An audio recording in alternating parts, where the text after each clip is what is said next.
Welcome to Enneagram Conversations with Renee Siegel. Maybe you know your Enneagram type, but what's next?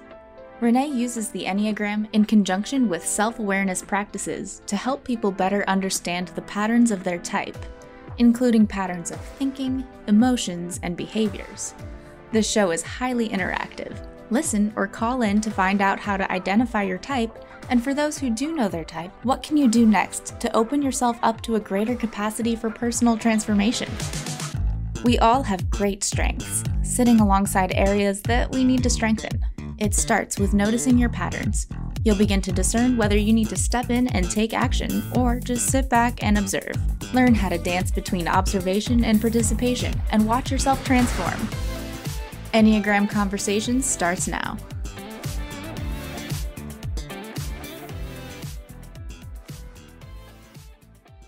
Welcome to Enneagram Conversations, and we have such an exciting episode today because we're going to take a long-awaited tour of the types. And I know in our first two episodes, we kind of laid the groundwork to talk about the Enneagram and the history, what it is, why it's so important. I am Renee Siegel. I am your host, and so excited to have Robin Cameron here today as my guest and friend and colleague. Robin and I have known each other for about between 15 and 20 years, and she's been studying the Enneagram longer than I. So you are in for a great treat because she has brought the Enneagram into Northern Arizona and has a beautiful study group and is an Enneagram teacher and a spiritual director. And I'm just so excited to have you today, Robin, to Thank you. A tour of these 9 types. So welcome, Robin. Thank you, Renee. I'm so glad to be here. Yeah. So if you could tell our listeners, what are these types and why might we want to know more about these types? I mean, there's personality systems everywhere, right? There are, but what's different about this and really captured my imagination in the very beginning when I learned it in the 80s was how much compassion it brings to me for myself and the reason I am the way I am and why you are the way you are and all these people in my life. So it brings a compassion that I haven't found in other systems and a really great understanding about motivation. Yeah. Compassion for ourselves and compassion for other people too, right? Absolutely. Yeah. Which I can't really have if I don't have it for myself. Right. Yeah, we can act like we do, but it really is. You can sit back and inside go, wow, that's just really weird that they think or feel that way. Right. Yeah. The other thing about it is how fundamentally different we are. And that's the other thing that is so insightful to me. Yeah. About how different we are in how we act out and feel and think. Yeah. So would you tell our listeners a little bit about your journey with discovering the Enneagram? I mean, you've got a whole story to tell. Well, it started in the 1980s when Richard Rohr had a set of tapes, not anything, tape recordings that I listened to the entire thing, and it was stunning that I recognized my type as a type 2 helper-giver. And it explained so much that I hadn't understood before. So I read every book I could find. And then in the year 2000, we had our colleague, Carol Whitaker, up in Sedona to have a class. I started teaching within the week because everything came together. And later certified, and I've been teaching ever since. Yeah.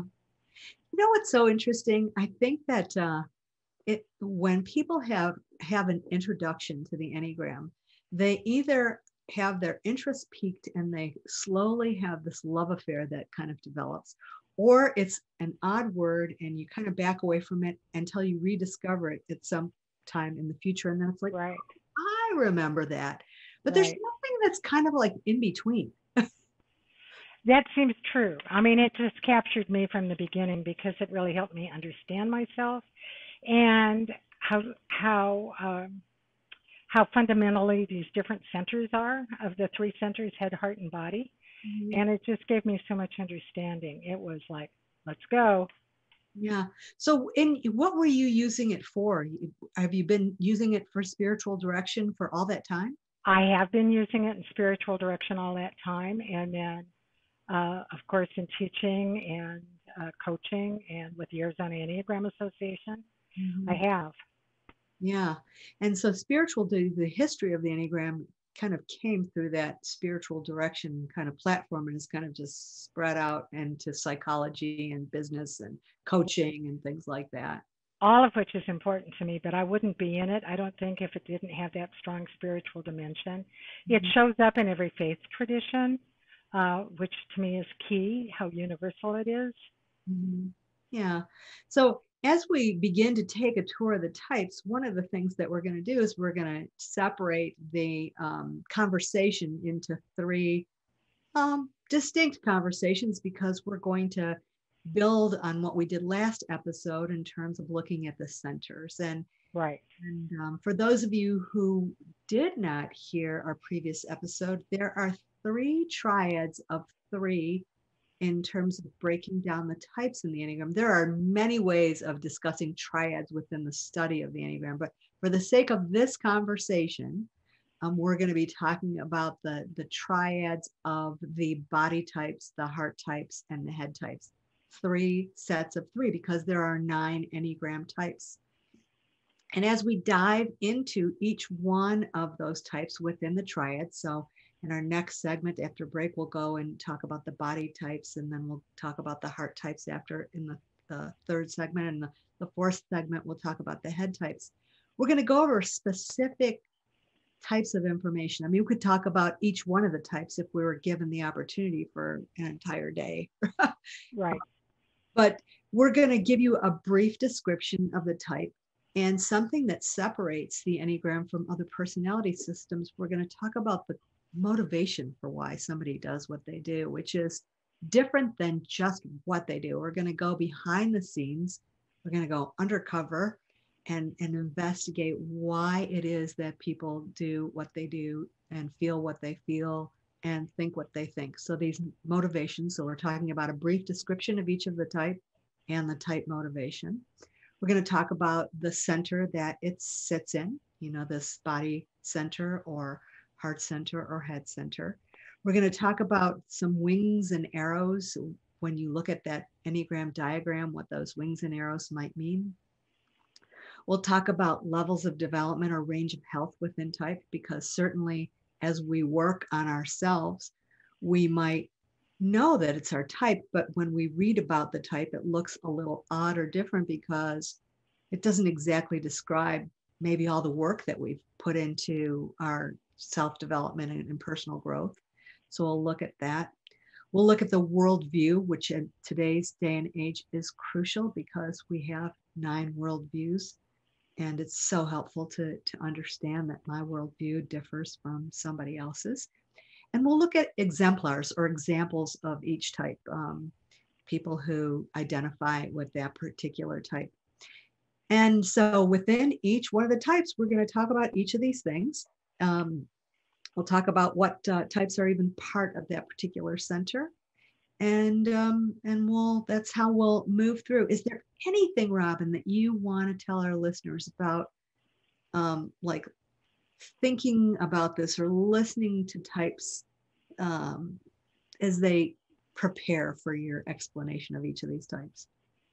Well, I think what you said about motivation is really important because that helps us determine our type. The very fact that by the time we're 6 or 7, we've probably tried them all on, but personality is pretty well set by that point. And it gave us a way to navigate our childhood. And for every single one of us, there comes the time where it says, is that all there is? Or how's that working for you? And so we get this invitation to use that raw lower energy to be transformed into a higher mind, higher heart with greater understanding and compassion. And the fact that these centers are all necessary, the Sufis say that altogether we make the face of God, all 9 types, which I love. But Yeah. without perception. We all have a shadow side. So to be able to live in our skin and be okay with that, but know what to do with it. Yeah. Yeah. Embracing all the aspects of our type. Yeah. Right. It was helpful for me to be introduced to this notion of dancing between observation and participation, and Yeah. became the tagline for my business and for Enneagram conversations, because it's when to watch, when to Right. know, when to notice, and then when to take action, because you can't really change without doing both, Exactly. you know. And that inner observer piece where we're noticing but not judging is what allows us to drop into that higher place. Right, yes, yeah. And we've heard, we share a mentor, David Daniels, and one We of do. the things that David shared that I think is very helpful as you listen to this is, I think, going to be helpful for all of our viewers and listeners, is to listen with tenderhearted curiosity. Yes. It's not just being curious, because you can be inquisitively curious and be an interrogator, or you can be tenderheartedly curious and investigate, and you can just merely watch or observe with some tenderhearted curiosity, which is, the kind of the optimal place for us all to be. But that takes, I don't know about you, it takes a lot of practice for me. Continue. Well, that's right. That's why we say notice, don't judge when you judge. Some notice, don't judge. We just keep practicing, but then it works. Yeah, and it works, and you notice that just standing back or sitting back and watching with that tenderhearted observation, that practice just makes it easier to do with yourself and with others. And that's what I'm inviting everyone in our audience to do today, even if you know your type, just Right. hear what is being offered and just listen with some tender-hearted curiosity. So any last words before we kind of uh, go into the types? You want to talk just a little bit about the triads, what they are? With the triads are the body center, so people who process primarily through their gut, the heart center, so that's mostly through feeling, and the head center, which is mostly in the head. And any one of those by itself, if I'm only in my head, I'm going to get boring pretty quickly, or in my heart, really needy or mushy, or raw energy if I'm just body. But all three together make the great whole. And so even though we will land in a primary center, head, heart, or body, the fact that we have access to the other two is really important. Yeah, and developing the other two. And it seems like we all have at least one that's really the most difficult to access. And some people find that one is the only one that they access, and some people find one or two are easier. But this notion of just really embracing the wisdom that each center offers, the intuition, Right. a heartfelt experience, and then, just intuiting through the body is pretty, pretty great. That's where we are in the flow. And then actually above our type. Yeah. We're not always in type, but when we're in the flow and present in all three centers, all kinds of miracles happen.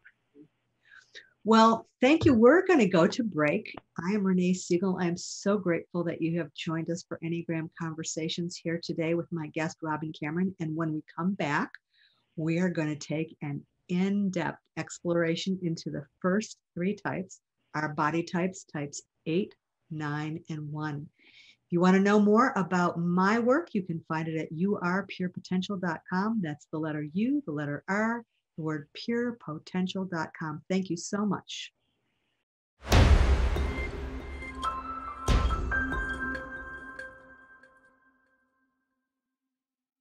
Welcome back to Enneagram Conversations, where I, Renee Siegel, have the pleasure of being your host and having my guest, Robin Cameron, on today to speak with you all about the Enneagram types. This is the part that's most exciting for most people, because they want to know more about their own type.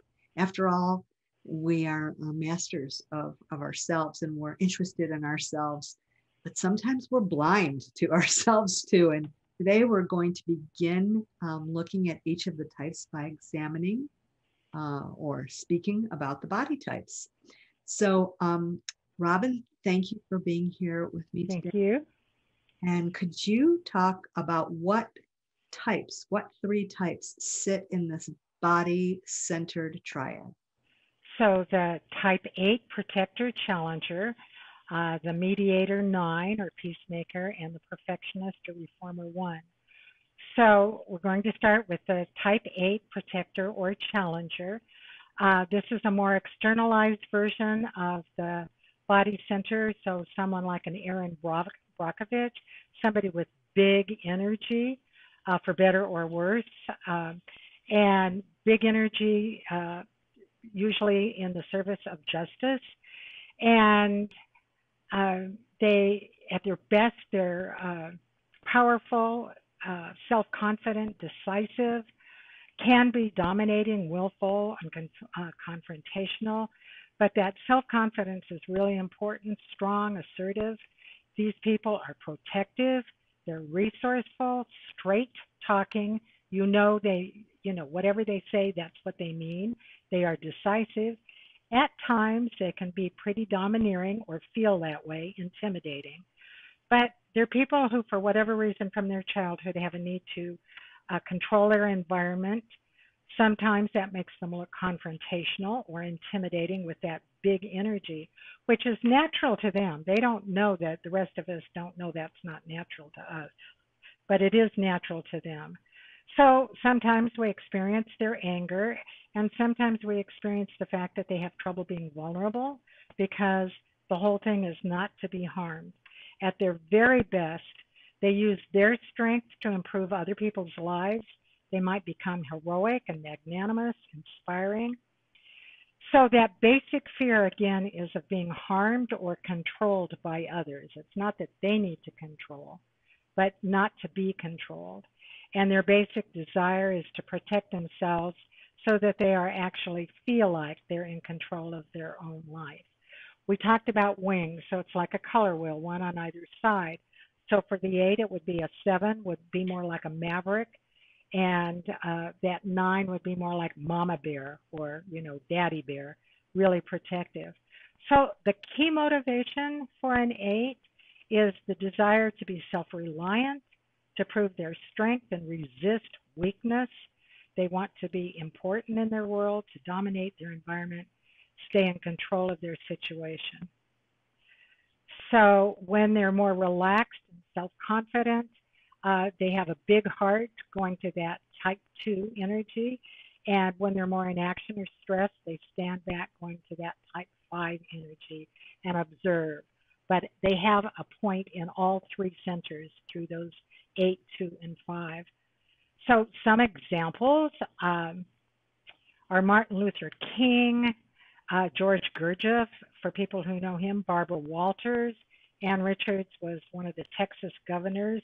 Donald Trump, most people think he is, but also Mother Teresa. So you can have a range in any of these types. You can have a range of behaviors. John McCain, and they all share a worldview, which is the world is weak, unjust, and stupid. So that strength that they bring is really important to that place. I love the exemplars that you brought forward because it's a fine example of how we can assess what we think is either healthy or strong or right, unhealthy, and whatever. We have our own judgments around those kinds of things, but they all have this. They all bring forward a very, very, very large energy.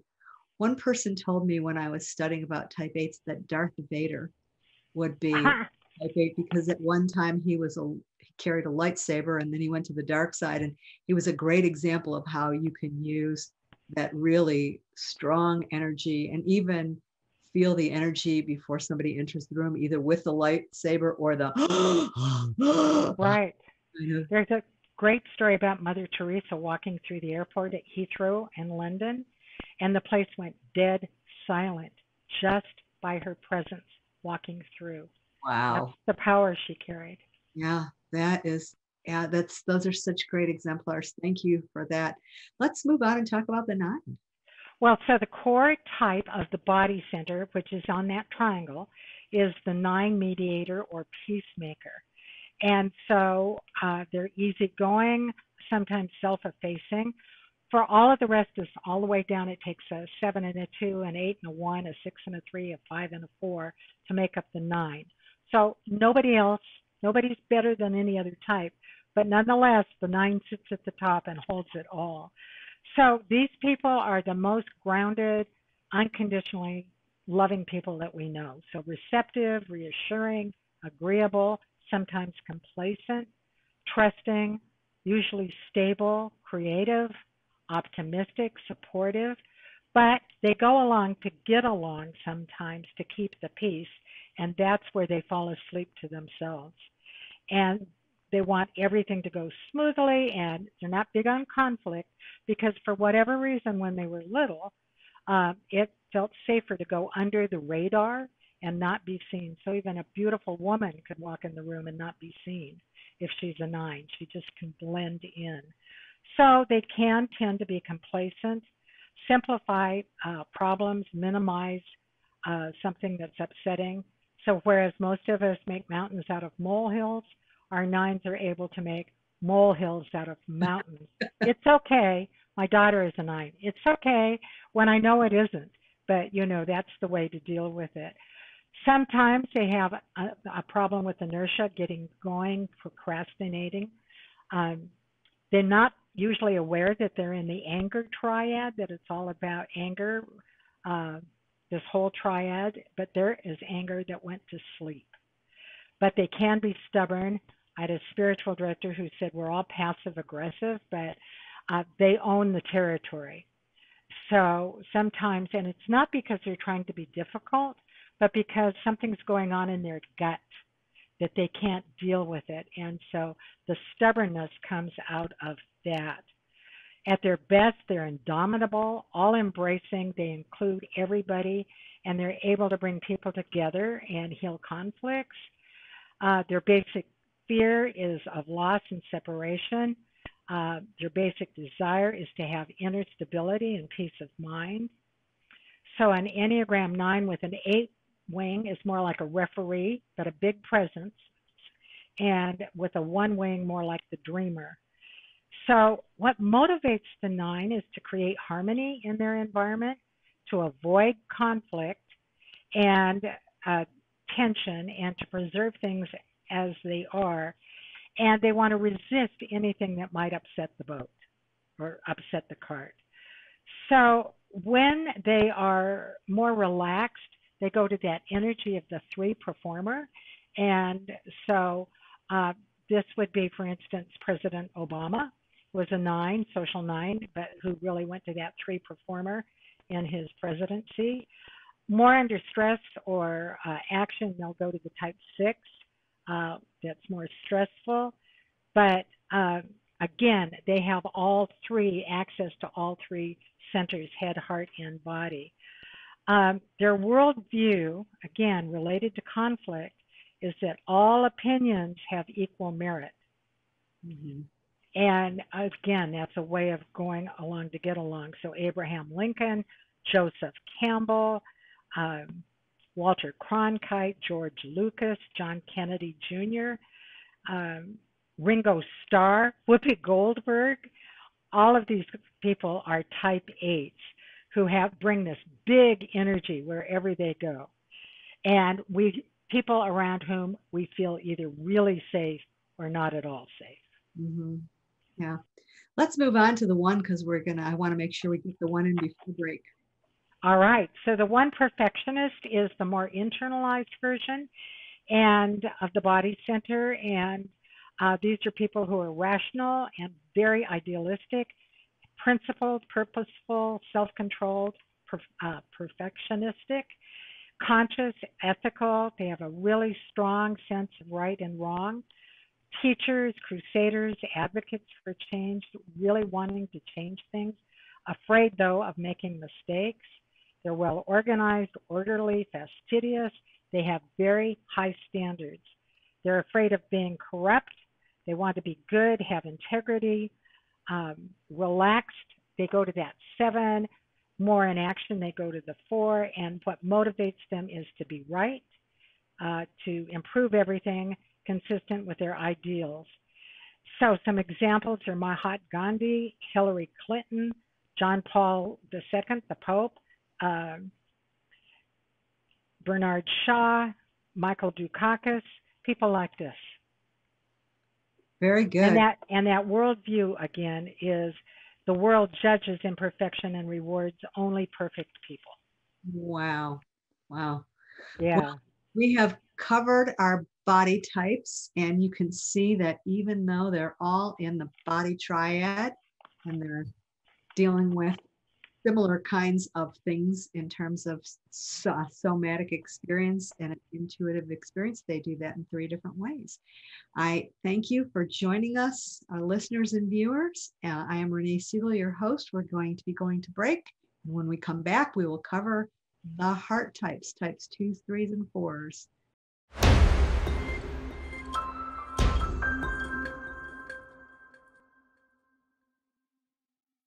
Welcome back to Enneagram Conversations. I am your host, Renee Siegel, and my guest today, Robin Cameron, is just about to lead us into a discussion about the heart triad, types 2s, 3s, and 4s, and the heart center of intelligence of our Enneagram study and descriptions. So, Robin, take it away.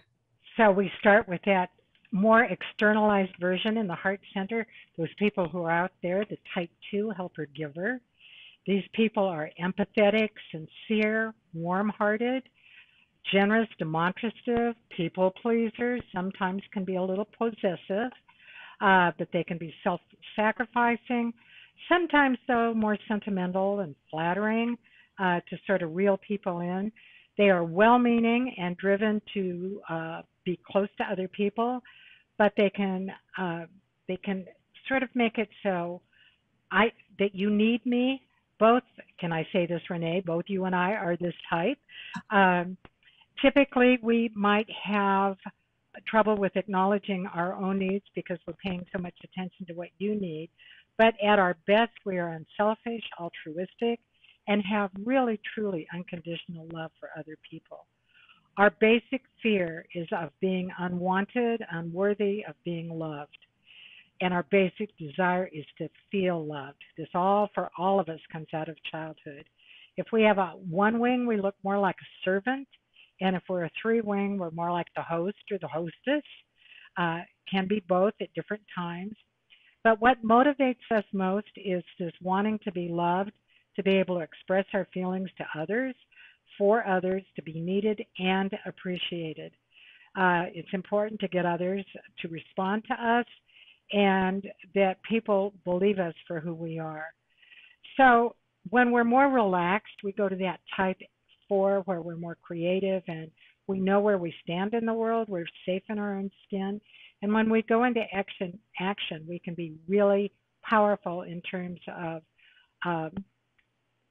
crises and taking things over and being in charge. Or on any of these, we can go to a lower side. But examples, again, of the type 2, besides Renee and myself, are Barbara Bush, Eleanor Roosevelt, Bill Cosby, Luciano Pavarotti, Sammy Davis Jr., Martin Sheen, Desmond Tutu, Ann Landers. And our worldview, because we tend to avoid our own needs, has more to do with the world is filled with needs, and it's our job to fill the need and take care of people and things. And before I go to the 3, there's one thing about a 2 that I have found so interesting as time has gone on, and that is oftentimes they are the support to a powerful person. They aren't. Absolutely. They're the power. Some people say the power behind the throne, or many first ladies, if we look at them, right. Type 2s. That just kind of right.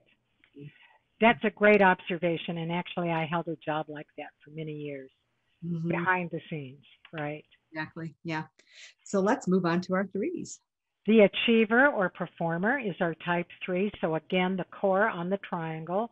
So these people, rather than externalized or internalized, are more out of touch with their own feelings because they are so good at being a chameleon and reading the crowd and getting tasks done. More presidents of the United States, more CEOs. So people who know how to get things done, but they often do it at the cost of their own desires because they're busy to get things done. Sometimes they're more doing than being.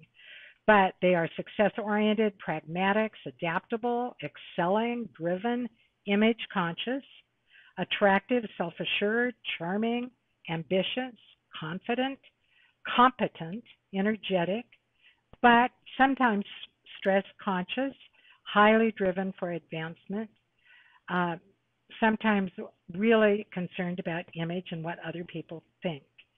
But at their best, they're self accepting, authentic, everything they seem to be. They're role models who inspire other people instead of being really identified with their role. They become a role model. And so their basic fear is of being worthless, basic desire is to feel valuable and worthwhile. With a two wing, they're more like a charmer. With a four wing, they're more like a professional. And under stress, they go up to that 9 spot and can see all points of view, relaxed, they're able to question. Their key motivation is wanting to be affirmed and to distinguish themselves from other people, to have attention, to be admired, and to impress other people. But they do a lot of good work in the process. So examples of this would be Oprah Winfrey, Bill Clinton, uh, let's see, Madonna, Shirley MacLaine, Paul McCartney, these kinds of people. Because they identify with their role and not failing, their worldview is that winners and the world requires people to be winners and not anything else. They reject anything that is short of the champion. So there's your 3. Mm-hmm. And our 4s. Our 4s, the individualist or the romantic, a more internalized version of the heart center, connected. They are self-aware, sensitive, reserved, emotionally honest, creative, and personal, but they can be moody. They can be dramatic and self-conscious. Sometimes they withhold themselves because they feel different or even maybe a misfit or defective. They also disdain anything ordinary, but they can make anything ordinary into something beautiful. Sometimes have trouble with melancholy and self-indulgence or self-pity. At their best, they're inspired and highly creative and able to renew themselves and transform their experience. So their basic fear is that they have no identity or personal significance. Their basic desire is to find themselves and their significance, to create an identification for themselves. Their key motivation is to be able to express themselves and their individuality, to create and surround themselves with beauty, to maintain certain moods and feelings, and to take care of emotional needs before attending to anything else. So some different people: Alan Watts, Ingmar Bergman, Sarah McLachlan, Martha Graham, Bob Dylan, Miles Davis, Johnny Depp, people like this, Prince, Michael Jackson. So again, their worldview is that the world alternates between being really attractive and repulsive, and sometimes distant things are better rather than the present moment, because they're always remembering. Yeah. One of the things that I'm struck by as we talk about our heart triad that is particularly as it relates to the 4 is this future focus, past focus, staying present. I mean, every type has a challenge of living in the present moment. There's not absolutely that really gets away with that. But these types, as I think about it, particularly 3, it's like get her done, future focused, and And the 4 past focuses, I'm so, caught up with reminiscing and memories and Well, and that's the thing that the small that the 4 remembers where we came from. Perhaps you remember that video that went viral of the little boy who went into his newborn sister's bedroom, and the parents watched on the baby monitor, and he said, "Quick, tell me, I'm beginning to forget. What was it like?" And so they have a memory that the rest of us don't quite carry, and it's a longing to get back to that original connection to our source. To our source. Yeah, right. Yeah. That's pretty remarkable. Yeah. And so when we look at this triad, just in summary, too, there's something about being image conscious that has all 3 types relating to that. Can you just do a fine distinction of how a 2 has an image conscious piece, the 3 has a different image conscious piece, and a 4 has one as well? So a 2 is more about the relationship with the other person, and so how do I present to you to bring you into my space almost, where the 3, it's more around success and accomplishment and being admired for what they have accomplished. So a lot of athletes, for instance, are type 3s. And then the 4, it's much more introspective. They are a little different than other 2s or 3s because they're more self-referenced. And so that self-image is more on the creative or different or special, unique side. So somebody with purple hair, for instance, could be a counterphobic 6, but could be a 4. Yeah. And I think that the notion that, certain occupations fit with certain types, like, you do see a lot of Absolutely. A lot of actors and actresses who are 4s, but you might also see them in 3s because performance is part of a 3, and Absolutely. I had a client this morning who was a model and a actress. So there you go. And the 2s fit more in the caregiving, which used to be nurses and teachers. Now we have doctors, many women doctors that we didn't always have, but in those helping professions, therapy, therapists, that kind of thing. Yeah. And one last thing about the heart triad before we go to break is that, just as we were talking about the body triad not always being in touch with the body, this is the heart center. That doesn't necessarily mean that they're more aware or more advanced or more in touch with their bodies. Absolutely, with their heart. Yeah, right. So I will. Absolutely. And especially the 3 who sets aside their feelings to get the goal done. Right. So much of their work is coming back into what they want and value and in touch with their own desires. Yeah. Well, thank you, viewers and listeners. We're about to go to break, and when we come back, we'll deal with the last triad, our head types. I am Renee Siegel. I am so happy that you've tuned in to Enneagram Conversations. Stay tuned for our last segment.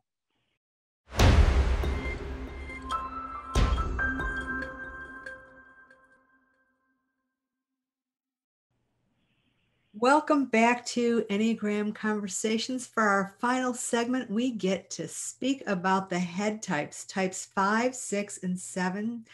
I thank you for joining me, Renee Siegel. I am your host, and I have my guest here, Robin Cameron, to take us out with the head types 5, 6, and 7s. Okay, so these are people who sometimes think their feelings because they're so good at being head types. We start with the head type 5, who's the investigator or observer. These people are alert, insightful, and curious. They're able to concentrate and really focus on developing really complex ideas and skills.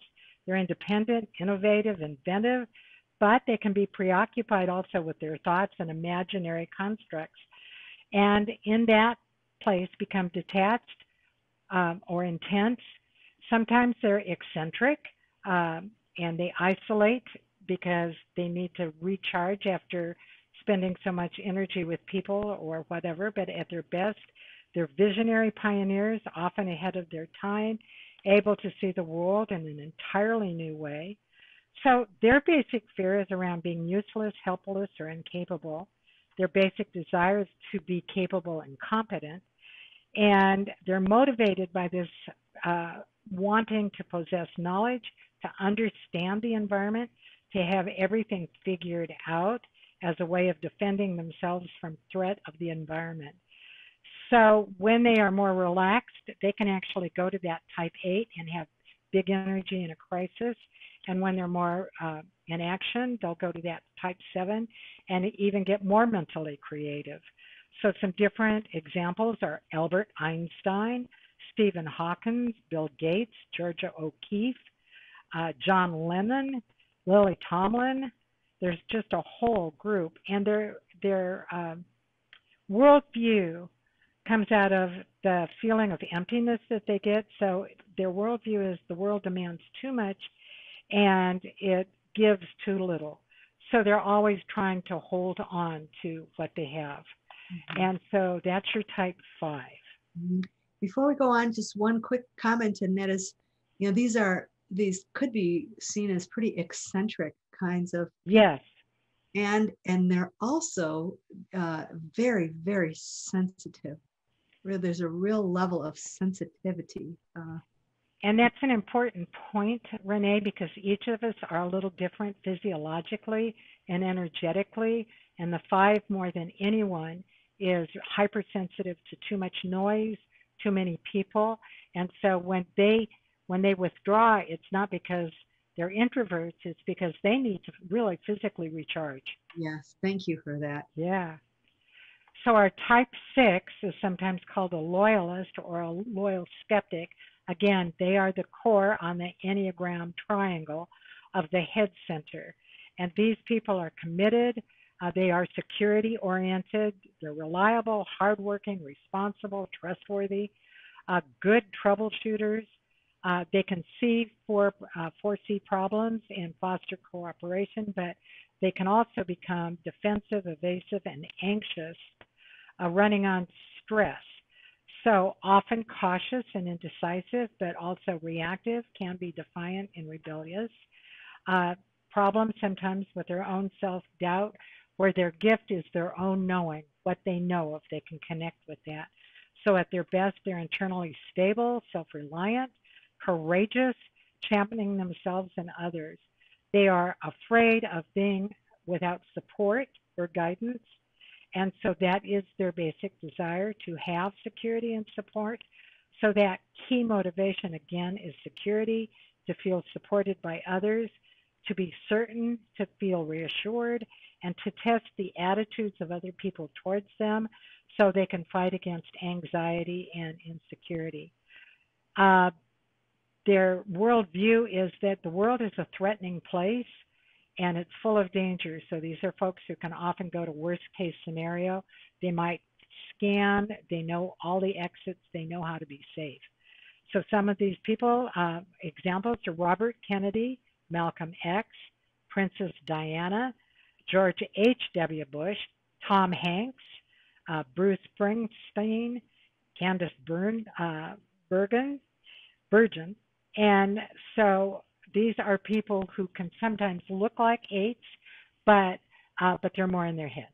Yeah, and before we go to our last type, the 7, they have a particular kind of dance that they do with fear, because they can either move towards it or away from it. Could you just speak phobic and counterphobic? Well, so the phobic is somebody who goes along with authority, and the counterphobic will challenge it. So what was the motorcycle guy who would jump motorcycles? Look at me, Evel Knievel. I'm not afraid. So, and that's an interesting thing, because he's countering authority as a way to deal with it. Yeah. Yeah. So the way of coping with fear is either to plunge through it or back away from it. Yep. Same with authority. And yeah. Right.